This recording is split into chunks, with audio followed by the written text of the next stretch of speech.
1 Timothéos, 1 Timothée en français. Chapitre 3.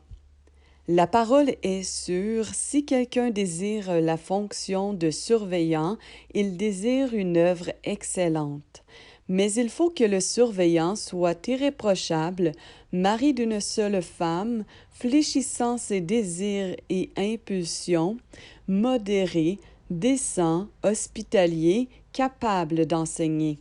Qu'il ne soit pas un ivrogne ni violent, mais doux, non agressif, non attiré par l'argent, dirigeant convenablement sa propre maison, tenant ses enfants dans la soumission en toute dignité.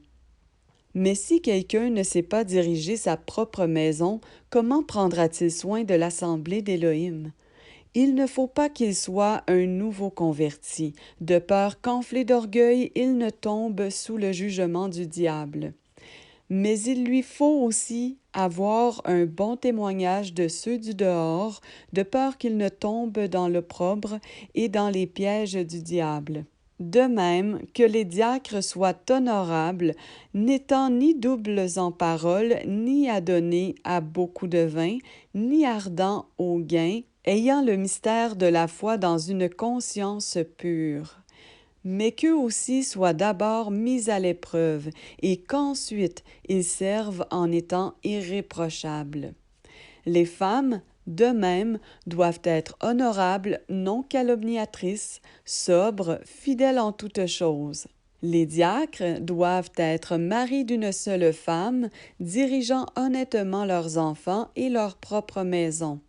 Car ceux qui ont bien servi s'acquièrent un rang honorable et une grande liberté dans la foi qui est en Machia Yehoshua. Je t'écris ces choses, espérant que j'irai plus vite chez toi, mais si je tarde, tu sauras comment il faut se conduire dans la maison d'Élohim, qui est l'assemblée de l'Élohim vivant, la colonne et l'appui de la vérité. Et sans contredit, le mystère de la piété est grand. Élohim a été manifesté en chair, justifié par l'Esprit, vu des anges, prêché dans les nations, cru dans le monde et élevé dans la gloire.